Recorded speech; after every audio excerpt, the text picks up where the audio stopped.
Okay, this is like as much as I'm gonna be able to take out in this fashion with this here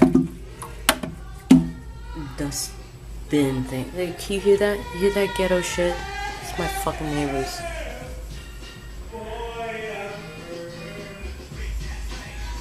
So what happens when you live in the freaking ghetto? You know, it's like it's like D from Brooklyn says, you know, keeping your tanks, keep your sanity, and definitely I got to do this before I just get buck wild on somebody and like really show my little temper, which we don't want to do that. So anyway, my fish are pretty much upset with me that they've been moved to this little tank, and the glow light tetras have just been hiding underneath the driftwood. They're really upset.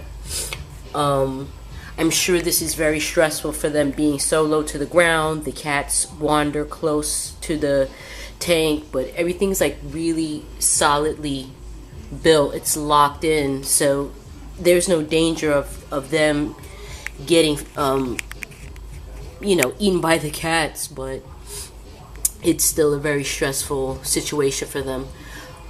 So I really want to get them out of here as soon as possible. My questions are, how soon do I do that? So yeah. Other thing, this is all the substrate that was in the 15.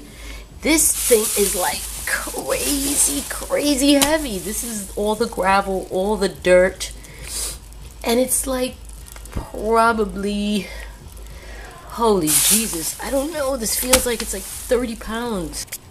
So you see, these are just more things that suck about you know, doing this all on my own. You know, that crap is heavy, man, and I'm gonna have to like deal with that.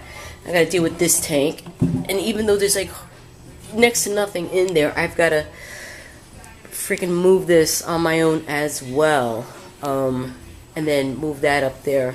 So yeah, you know, what's a girl to do? Well, plenty of you are familiar with this part of the whole process in the dirted tank.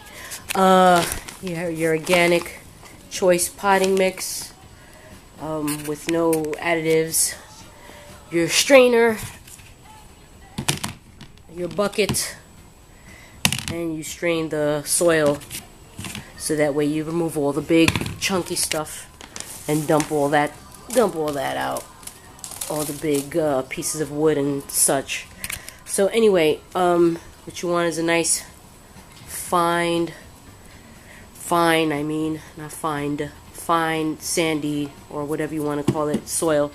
You know, 100 people will give you 100 different takes and 100 different opinions, and I'm gonna see about this method that I read online about heating up the soil, like baking the soil for like an hour.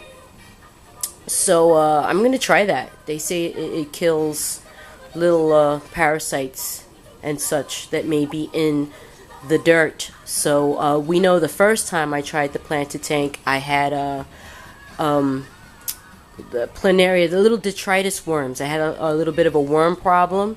So maybe if I'm thinking maybe if I bake the soil first, I won't have that problem this go around. We'll see. You know, live and learn, trial and error.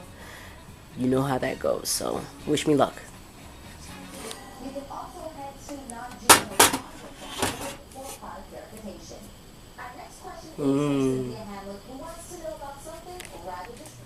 Okay, well, I'm not going to go into the whole process of me putting the dirt in the tank and the substrate. I have some Floramax, I have some other substrate that I'll discuss a little bit later. But I don't want to bore you guys with that whole process. You guys have seen a lot of how-to dirt and aquarium videos, and I just want to get my hands dirty, just get it done all in one shot, as of course it's late again, and I'm getting tired. So without further ado, I wanted to do part 2 with concerns about lighting. This like I know it's a really important part of the planted aquarium, and I'm trying to do another low-tech tank. I want it to be a successful low-tech tank, but I have questions about lighting. I don't know if lighting was one of the culprits of my 15-gallon, the failures of my 15-gallon.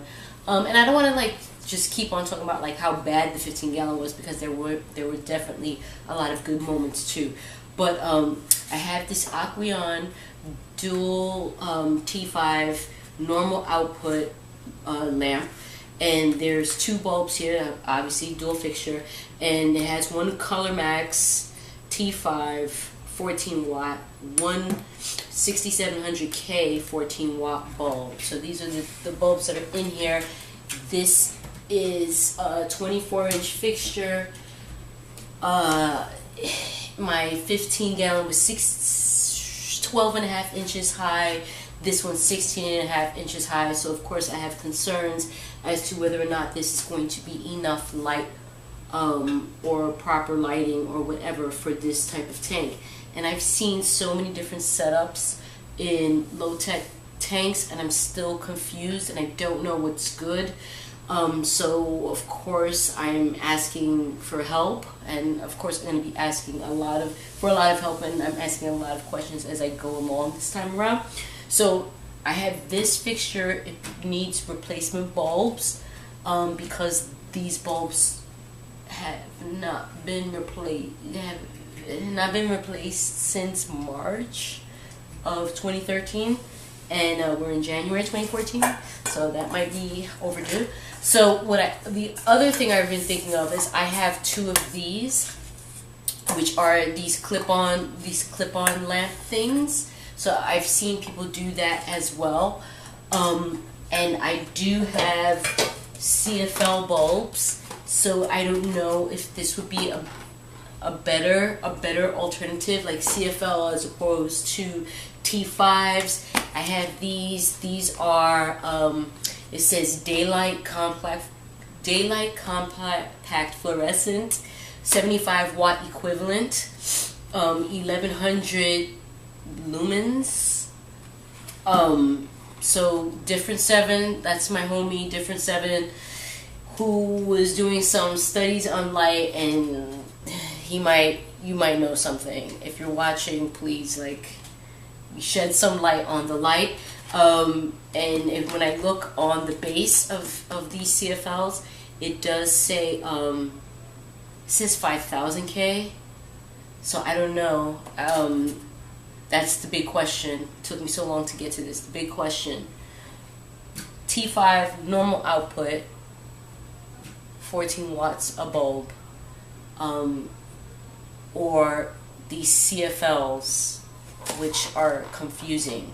I mean, what is it? Is it 75 watt equivalent? Is it 1100 lumens? Is it 5000K? I don't. What's good? So that's my question. That's the food for thought. And I'm gonna get in here and get dirty and bid you guys bid you adieu. Thank you so much for your support. I really appreciate this. Wish your sister luck. This is Jean, aka the Brooklyn Blue Jay. Be well all.